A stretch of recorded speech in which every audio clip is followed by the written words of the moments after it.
Of Max.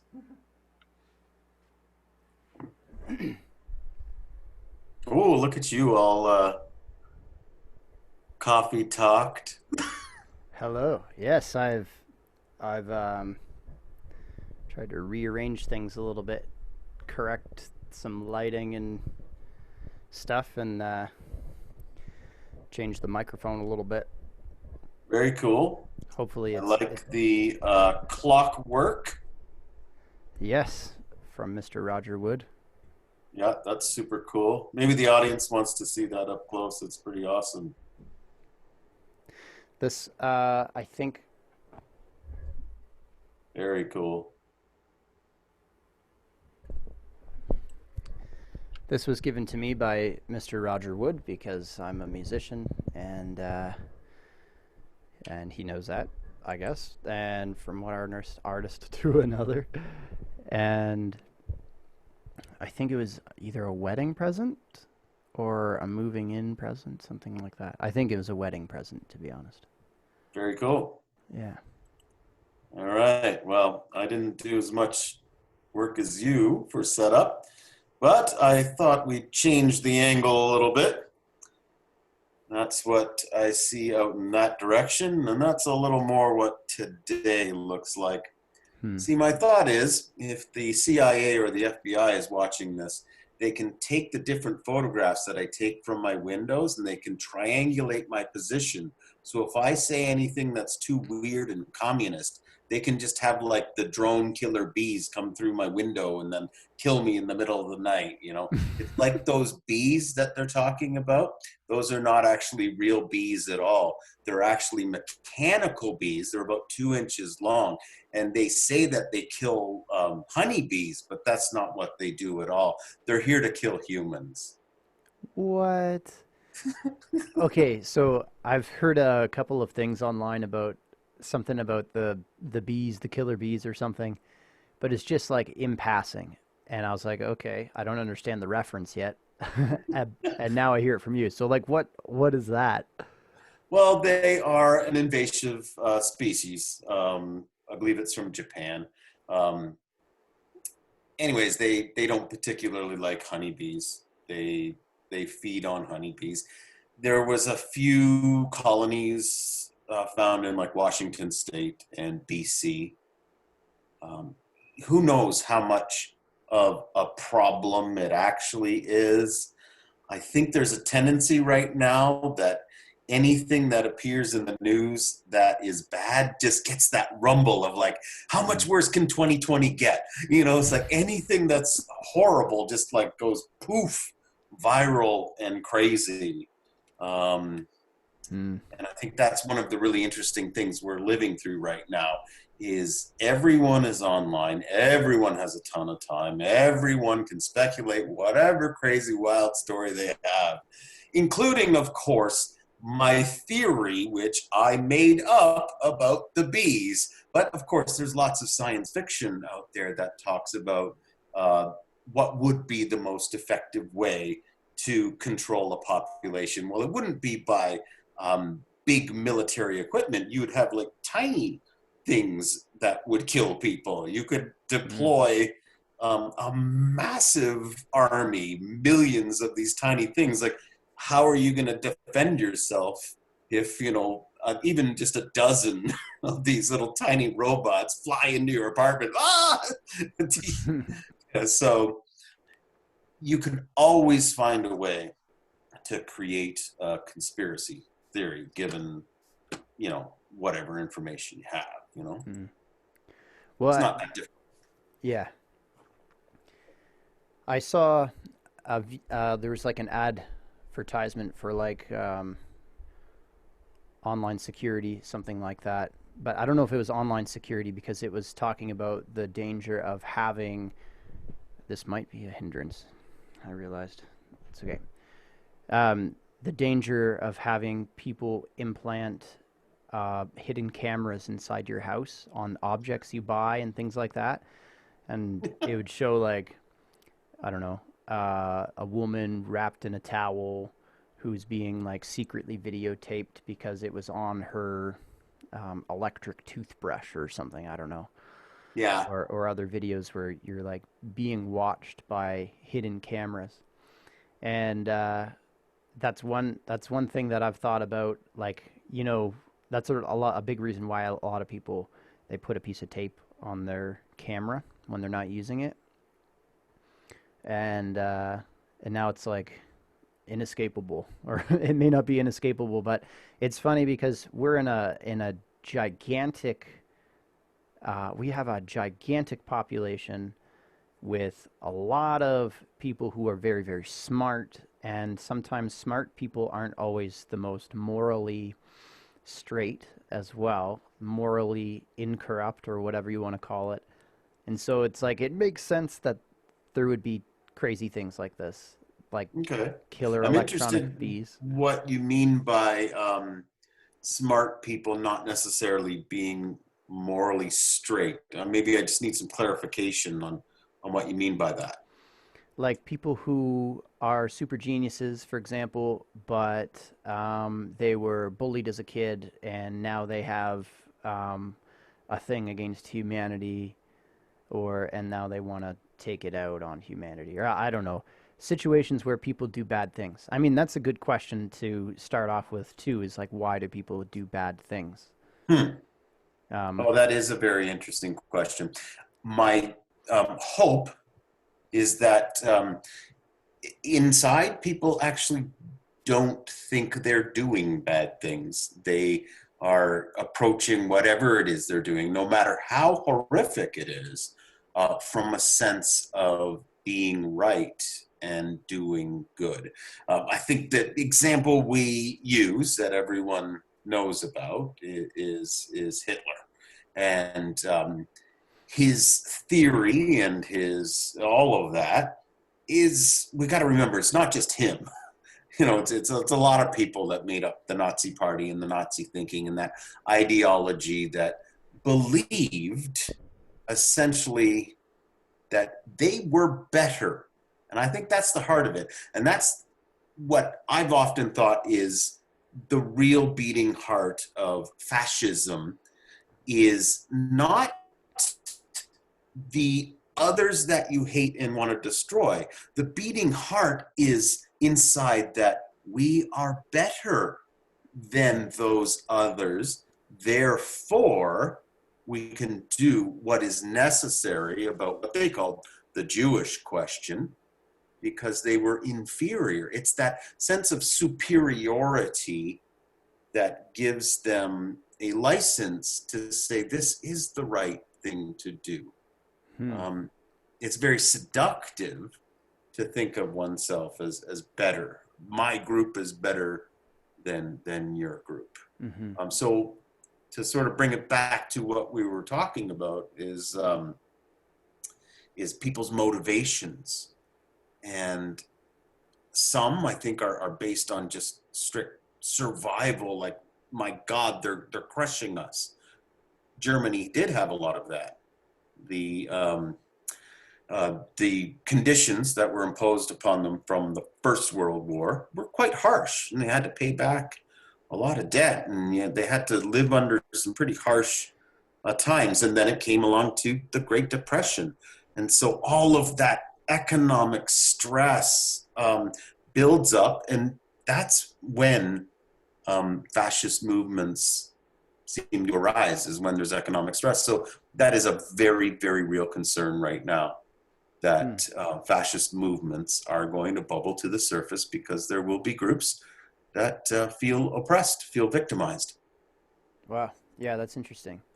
And it's interesting how, yeah, you mentioned the um, groups who feel oppressed will rise up and take action, and that can be dangerous. I just watched sorry, it was about a month ago now, but there was a Netflix series on World War II, and that was so cool to like learn more about the details. Like, I don't know, I either didn't pay attention or didn't learn anything about World War II history in high school, and I think it's probably the former. I didn't pay attention. The former? Yeah, I didn't pay attention. There That's was right. very little at the high school level. Hmm. I took a minor in history, and in particular military history. Oh, cool. but that was at the university level. So Hmm. I remember, yeah, there was like almost nothing at the high school level. Just a very simple explanation of, it started in 1939. But when you go into military history level, you go like, well, actually in Japan, things started around 1933. There was all sorts of other conflicts. And the main sort of thing about World War II is you can really sort of connect it to World War One, that at 1918, the Great War ends, but all the stresses that get put into place in all the different world powers lead up to the conditions to make World War II. And like I said, of course, Japan was already in aggressive fighting stance by 1933. The Spanish were doing things in the early 30s as well. There was shit going on. Hmm. Shit was not perfect back then. Yeah. It was very not perfect. Yeah, it described Germany having been, and like I feel ashamed for not even knowing this, but Germany in World War One kind of got their butts handed to them, so to speak. Like from what it sounded like, they weren't they had to retreat anyway. Maybe that's what it was. It wasn't that they were like completely obliterated, but they had to retract, and they felt kind of humiliated by the world from that particular war. And I think, if I remember correctly, it was episode one that they were talking about this. It was in the beginning. Japan kind of felt the same. Their people were kind of seen as being like, oh, they're not really a fighting force in the world. And then, um, yeah, yeah, interesting. So, can you tell me more about the economic depravity of Germany in World War II, like before that happened? Like, that's where I'm getting stuck. And Well, yeah, you definitely connect to a sense of betrayal and loss of the First World War. Uh, Germany and the Austro-Hungarian Empire, thinking very highly of themselves at the time, to be defeated by a ragtag army of Slavics from, the Russian side of it. Even though the Russians, they were out long before 1918, they just could not sustain the fight. Um, and that's what sparked the Russian Revolution, and then all this business of what we now know as communism. But that was kind of a side note. Um, the I can't remember what exact no, that was something else. Can't remember the Treaty of Versailles. That's the name. The Treaty of Versailles was the major powers, so America, Britain, um, and France, imposing a huge debt, reparations on Germany. You have to pay for all the damage of the war, and you're not allowed to have an army. You have a limit on all your army capacity, so that's very demoralizing. Links into what you were saying as well, that they don't deserve to be able to defend themselves, and that feeling builds up. hmm, And of course, Adolf, he was a soldier, so he's informed by fighting in the trenches. Now, something that's massive to consider about all of this is it's called the Great War for a reason, because it was on a scale just um, unbelievably larger than any war ever before then. We're talking about a slaughter on such a massive scale and insanity on such a massive scale. There's some battles that you can look at. There's a small mountain range in Italy. Italy was fighting Austria for this little tiny piece of nothing. It's really a worthless piece of territory, but they went on massive offensives. I think it was like 17 times. There were 17 battles for this tiny piece of nothing. And the scale of military firepower is mind-boggling. When you weigh it, you actually literally weigh it, because our country, you see in the background there, you see our military. Um, Canada, essentially, his entire success is built on the Great War.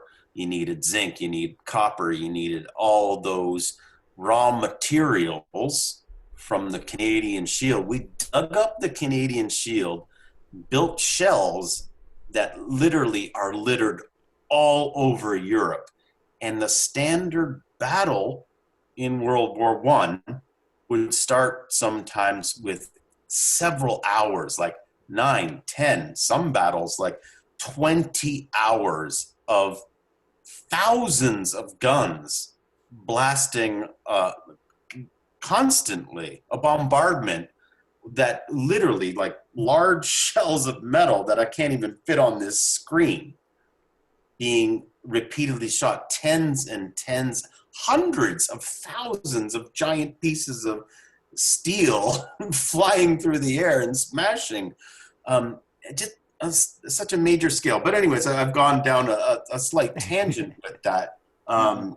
But the idea being, but maybe it's not a tangent, like the literal psychological bombardment of Germany as being a viable, um, you know, partner Mm. in the modern world, and it being enclosed in the center, with these elitist pigs on one side, the French and the British, um, and these ragtag gypsy, um, Jewy, kind of smelly, Slavic-y people on the other side. And that was Hitler's actual goal: is the living space. Is he Mm. didn't care so much about invading Britain. He thought, whatever, they're nobody. What he Yeah. really wanted was space for the master race. And we'll come bring it back to that seductive feeling of being Mm. better than all those Slavs. It's pretty much suicide to look at a map and say, yeah, we're gonna invade Russia. Oh my God. Do you know how big that place is? Yeah. You don't think that they might, do a slow retreat as you get closer to Moscow? You can do a lot of slow retreating into a lot of places where it's going to be not fun to fight. Yeah. Yeah. Okay, so I wanted to ask you about maybe a situation today that relates to maybe the emotional or psychological sensation or experience or feeling that different groups of people or nations or whatever are experiencing right now or potential. So, like, if uh, Hitler was a voice of what people were feeling at the time, and he harnessed the feeling of what everyone was bubbling up to feel and put them. I don't know if that's 100% accurate, but from what I understand, is there something like that that's happening right now? Like, of course, the Middle East has been in turmoil for a long time, but could you comment on that a little bit and open my experience or open my mind? Definitely. I do think there is a very similar thing going on. It's in the United States. They have had that messaging for many, many decades. The messaging that we are better, or the Yeah. okay. I'm an American. I Mm, can do whatever I want. How dare you? I'm an American. hmm, That sort of just constant messaging that they deserve something better than the rest of the world. And the irony that it creates is those who are um, sort of wrapped up in this patriotism is actually fake patriotism.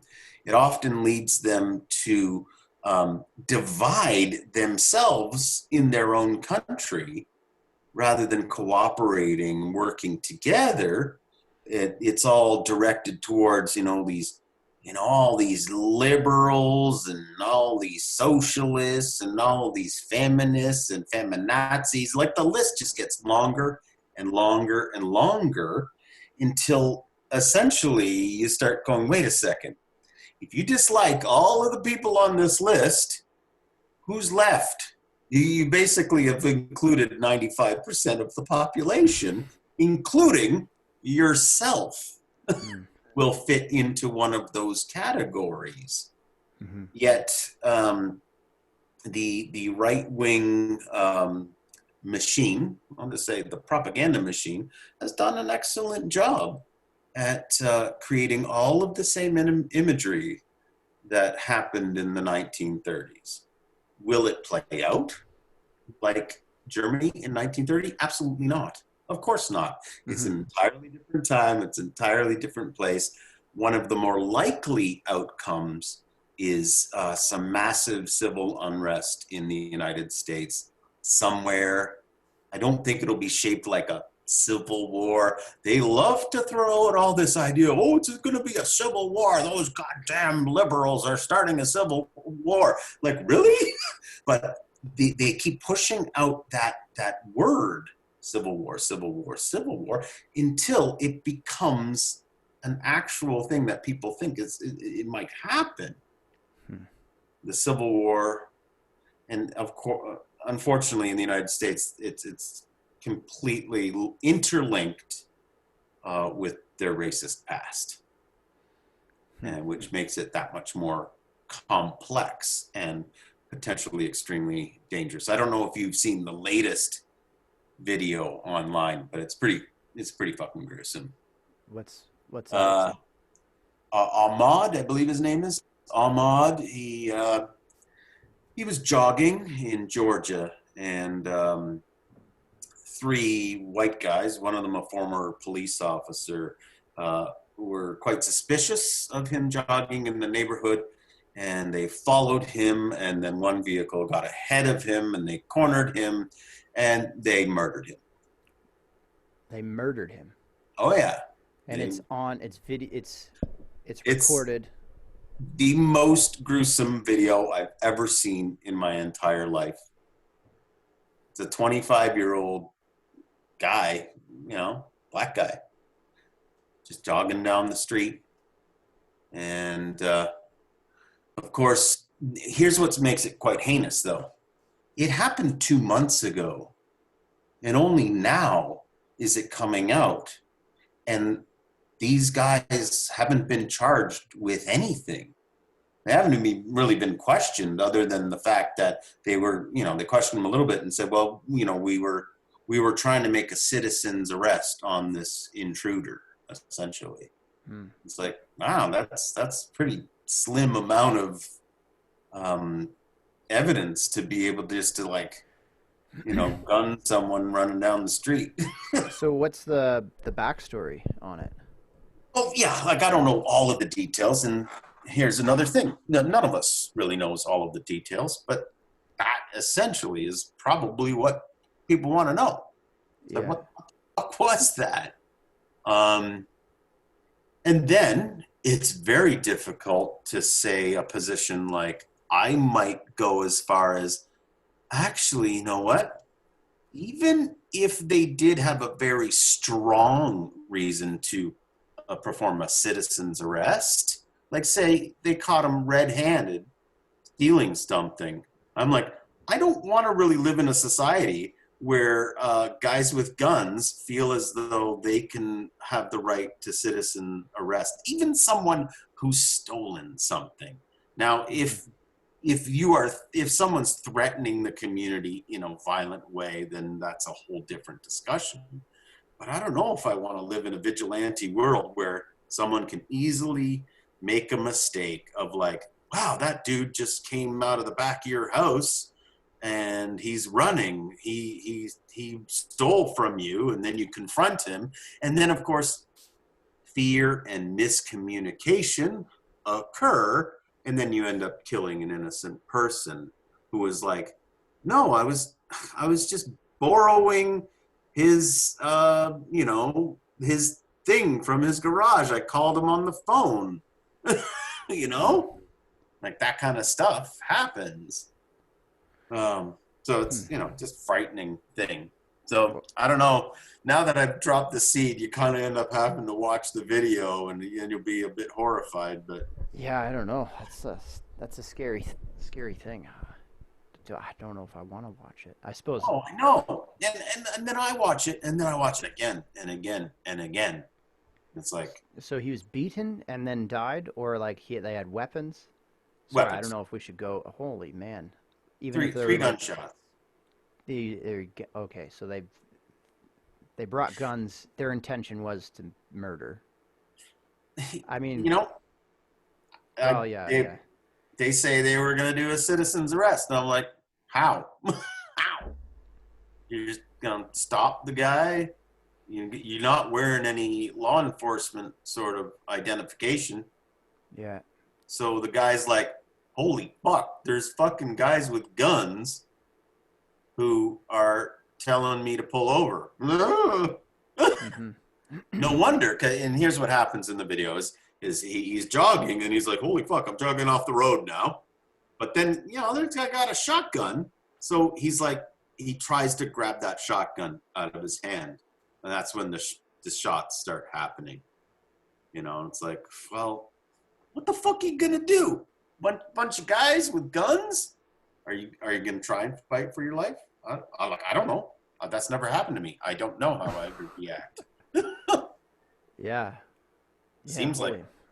a rational reaction. Anyways, I I don't mean, know how we got to that one, but I guess that's our news segment of the show. By the way, you're watching West East Brotherhood. I am indeed. East. My name is Darcy. And I'm West, and my name is Max. Though I am starting to slide into the professional name, which is actually my birth name, Marcus. But we'll see. Ah, We'll see how that goes. we'll see how that goes. All right.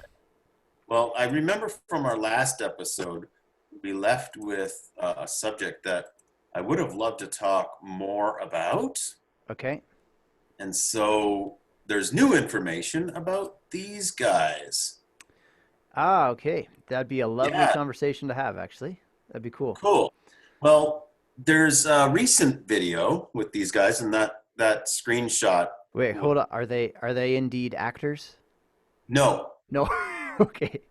no, and I'm so glad that there is a new video with them because I only saw it quickly once, and Hmm. then it became a whole different story. And I was like, yeah, well, that point was kind of good. That point was kind of, yeah, reasonable.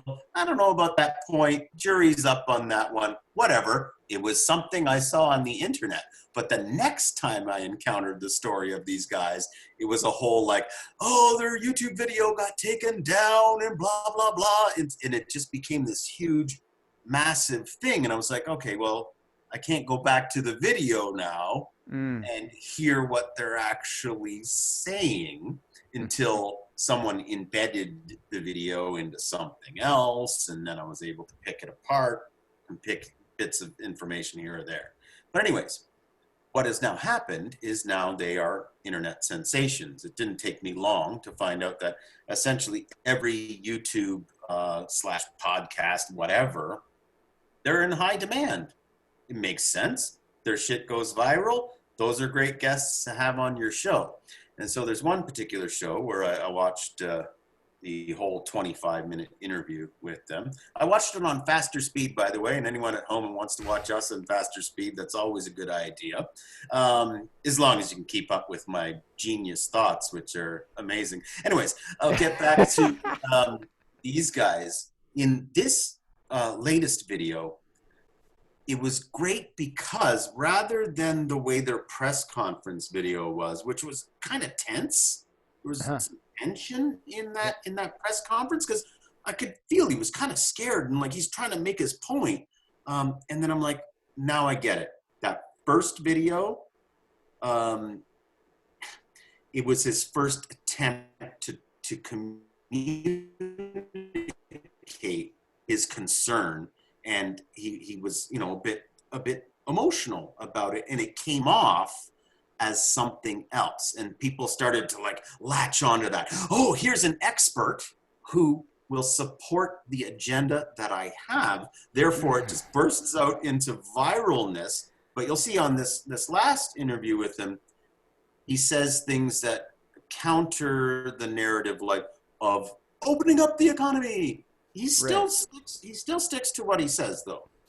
He says, yeah, we have concerns that emergency patients are not coming in because they fear COVID. I'm like, yeah, that's a legitimate concern. He also says the shelter in place order was correct.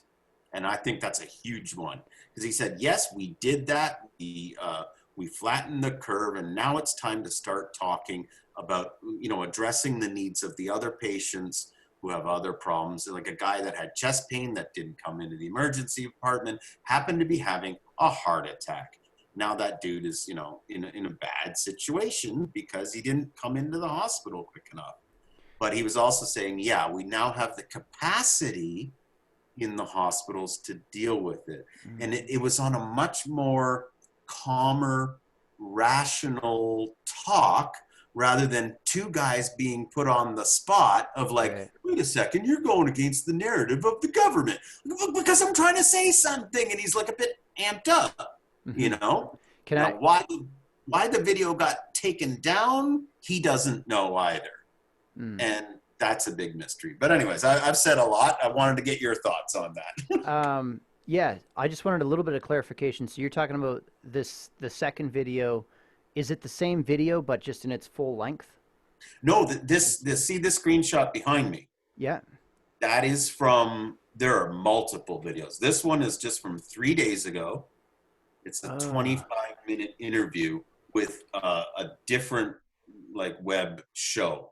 Had okay, them okay. on as a guest, and they were able to explain, okay, so what was that original video all Yeah, about? because it's gone And now. a brilliant thing was they started out with a full introduction of their names, where they went to school, where they practice medicine, so it doesn't get all encumbered by internet imagination.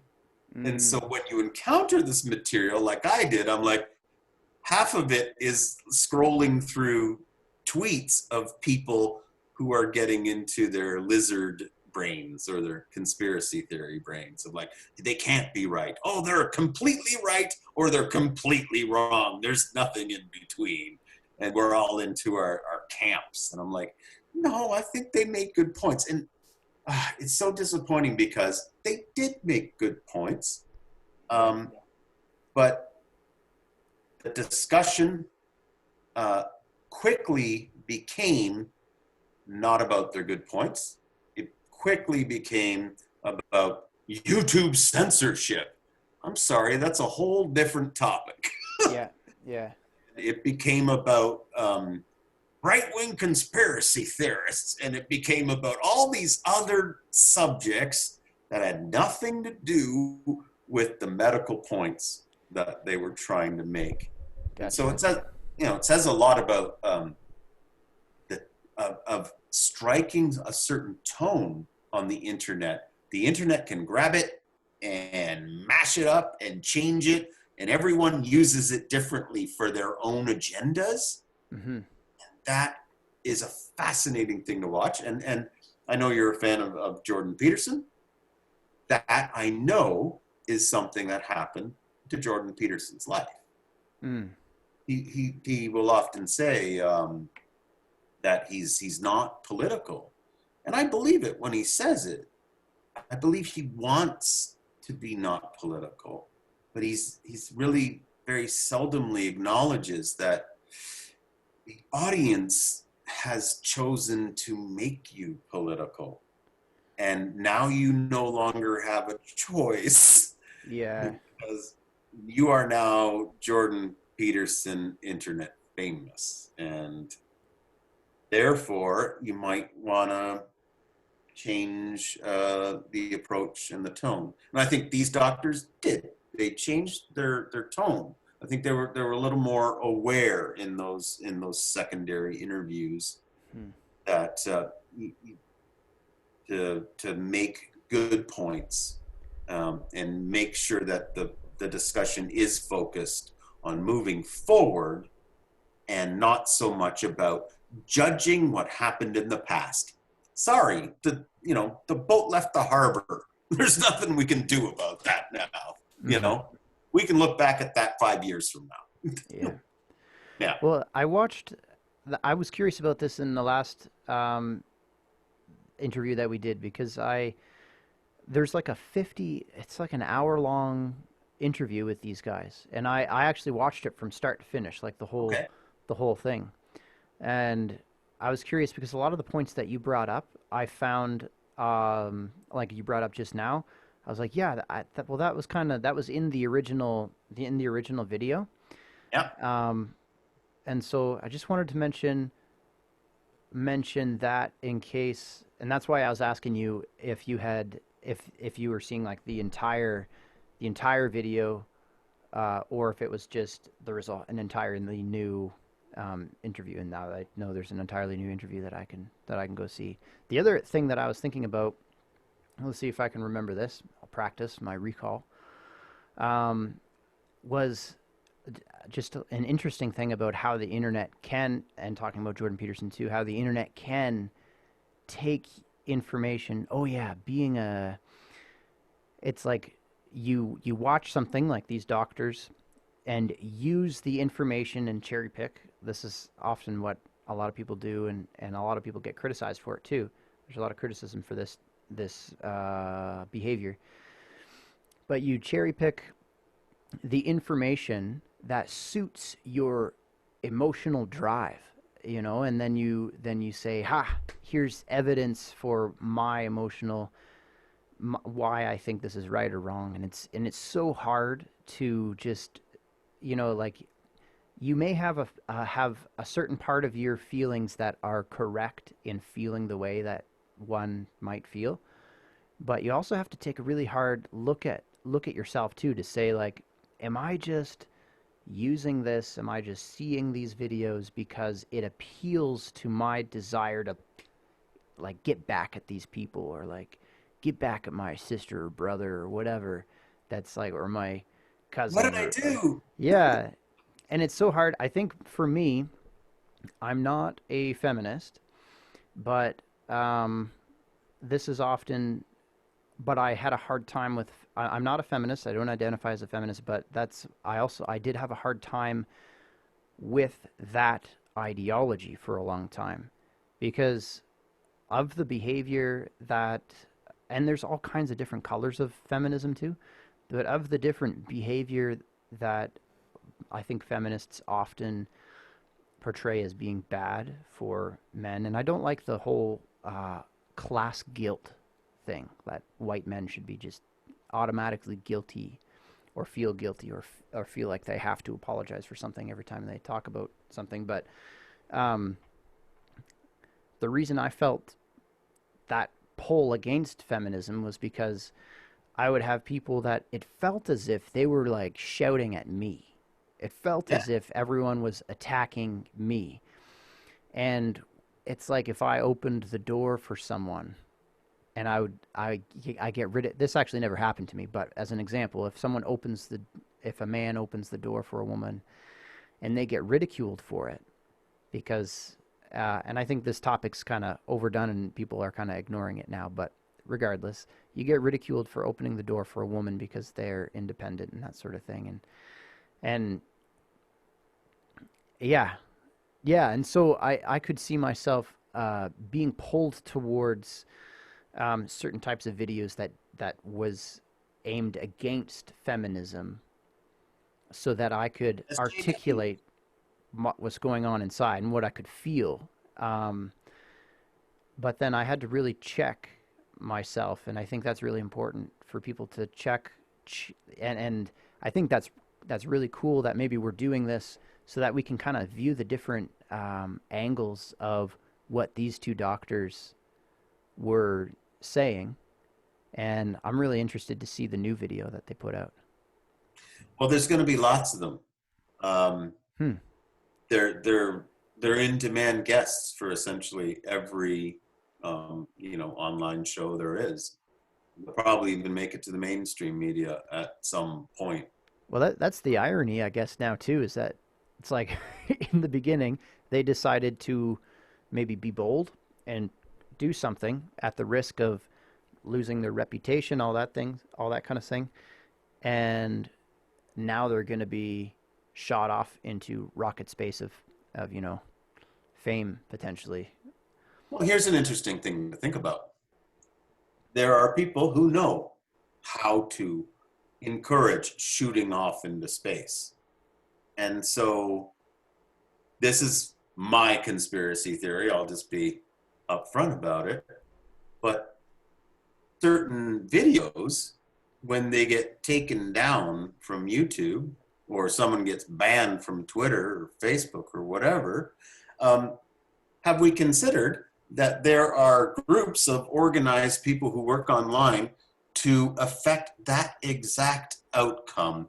Because if you can get someone banned on Twitter, you can have a bunch of shadow accounts that are all going to make a complaint to Twitter about a certain tweet, and they're just going to do it over and over and over again until they get that person banned from Twitter. The banning that person on Twitter then becomes the new narrative, and then that person shoots up to fame or Hmm. internet fame. Now, do I think that's actually happening? I'm going to say yes, but I'm going to say it with a big caveat, a Hmm. huge caveat. Hmm. Something that I think a lot of people forget about is there's an underground movement that's been there for a long time, and they were never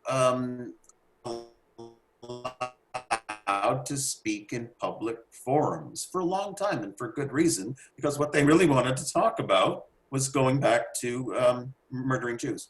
That's essentially what they wanted to do. They are underground racists, and they always were. And then in the 1980s, who were the people that experimented with the internet the most? It was those guys. Yeah, I looked up this guy, Gary Lauk. He got banned from Europe. Essentially, every European country was like, "Oh my God, you got to stop spreading all this Nazi propaganda. We just don't do that here anymore." So he said, "Fuck it, I'm out of Europe," and he moved to Kentucky. And in Kentucky, that's where he was. Was it Kentucky or Arkansas? It doesn't matter. Anyways, but that's where he started building a internet network of websites that we never saw in the 1990s when he was starting. Like, we're talking about internet slow, awful, bleh. Hmm. But he had um, the first step in how to build internet propaganda that goes crazy. And so there's like, man, we missed that because we were all just sort of innocently living our lives, whatever. And then it was some of the darkest thinkers had already thought how they can make shit go crazy online. It was a huge gift given to some of the darkest people on the planet. It was a communication tool. That was the thing that they were missing, Hmm. because you couldn't go parade down the street wearing swastikas and try and recruit people into your movement. But what you could do online was have all this subtle stuff that slowly bends people towards a different opinion of other people. And so I think about the rabbit hole. A lot of people that build content on the internet are completely innocent people, but some of the people out there that have their own agenda, we're like, that video, they're attacking SJWs. they're attacking the feminazis. Ooh, let's send them a few subscriptions. Let's boost that content. Let's send it around the world a bit. Let's get them amped up. Ooh, my channel's doing really well. And then you see, there was this one guy in the States. He was making very socialist, call them socialist videos in like 2015. And as Bernie Sanders' campaign was like, oh, he's about to lose, his content started to change to more pro-Trump. And I'm like, that's kind of an interesting shift. But I also saw his subscribers and his popularity was going up, which I don't doubt. He was gaining some popularity from real people, but I'm like, I wonder if they have ways of manipulating that. And the answer is, of course, yes. I don't want to make it specific about just Donald Trump and the Republican Party. It's also the Democratic Party. They spend money on the internet for like troll farms and stuff to push certain content and bring certain content down. So I do want to relate this back to what you were sort of inquiring about, rather than just Darcy ranting along for a while, is this idea of thinking about the rabbit hole. And the internet is learning about you all the time. So it's constantly sending you more and more stuff that it thinks you might like. It happens to me all the time. I'll watch one video and then all of a sudden the recommended videos start changing. So you got to think about this rabbit hole, and are they grabbing a certain emotional part of you and running with something that's not entirely true? SJWs, that was a hot topic for a while. If you wanted to ramp up your YouTube channel and just make, fucking stupid SJWs videos, like some of them were pretty horrific, it was just fucking music with cars smashing into people. But you can get a hell of a lot of views on that, you can get a hell of a lot of views. So on the internet, you will be rewarded for stuff that is pretty raunchy. And so it is always something to ask yourself about any content that you're watching. Does it have those subtle signs of pulling on whatever emotional string that you have? Or in a more simple way, it's trying to confirm what you suspect or hope to be true. If I have something in myself that I think of as being less worthy or whatever, if someone confirms my bias to that, I'm like, oh, I'm a fan of them, because I feel oppressed. I feel oppressed by the world. But then this stranger on the internet is, yeah, don't feel oppressed about that. No, you're right all along. It's those people's fault, not your fault. And so come to me, I'll make you feel good. Make you feel good, because it's all their fault. You had nothing to do with it. So rather than looking inward, we're looking outward to blame others. And that is really the core of it all. Is that if we're always looking outward, we're in for some troubled times, especially now that we have this huge economic situation that's going to make people feel make them feel oppressed in one way or another. That's a good one. That's kind of scary. Economics is the most real thing in our society. Now, that's, me speaking from a biased perspective, but I do think it's real, because when you're poor, you fucking know it. You do. You really do. And when you're rich, it seems, as I've never been rich, so I can only guess, it seems like you know it less. The richer you get, the less aware you are of the role of economics and wealth in our society. So as you go down the ladder, it's literally, you'll feel it in your stomach, where the more you have, the less you're sort of aware of it. And it's played out by thousands and thousands and thousands of studies, um, showing things like people rating themselves as in the middle class, and people that have like a $250,000 a year salary, rating themselves as a middle class person. And it's Hmm. like, wow, are you aware that that's like the top 2% of North American society? Wow, yeah.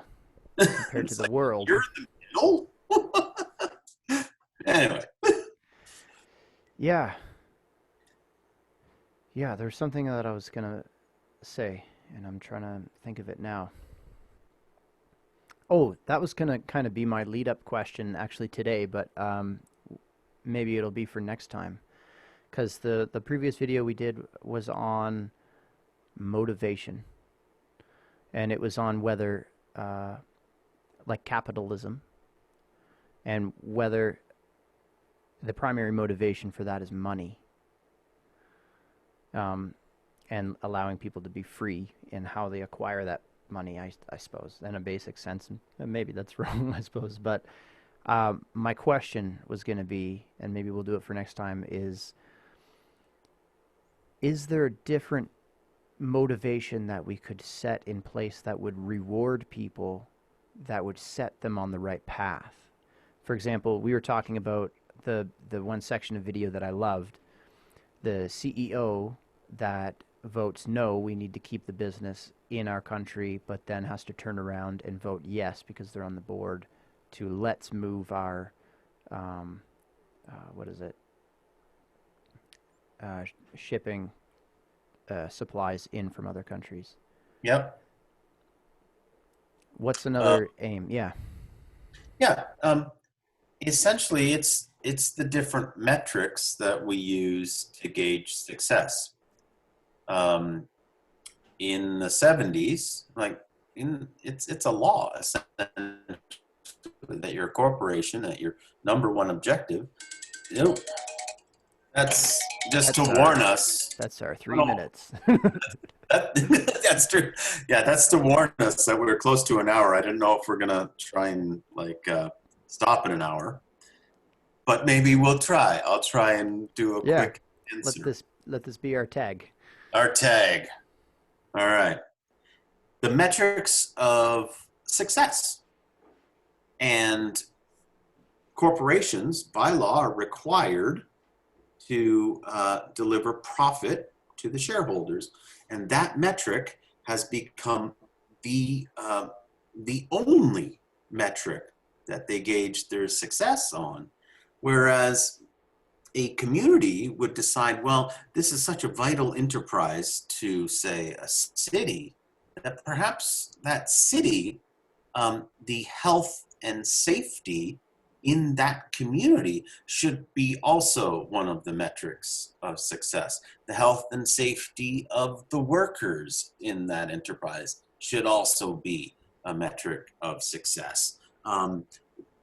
The word a stakeholder rather than a shareholder. A shareholder is just someone who owns, a piece of the company, and they're expecting a dividend or a return or a capital gain. It's all based on money. Whereas, isn't the city where you set this corporation up, aren't they a stakeholder in this success? Didn't they allow you to begin this corporation there using your roads, using your stop signs, using your water system that the people of this town provided you? Said, yes, come here, build your widgets here, and we will give you all these things like water, and we'll make sure that you have workers and that they're fed and that they are in healthy, safe communities, families building up. So all of those considerations, they don't exist anymore. Hmm. This is why we kind of say some people will say, well, we're at end stage capitalism, where all of those stakeholder or community considerations They're just no longer considerations.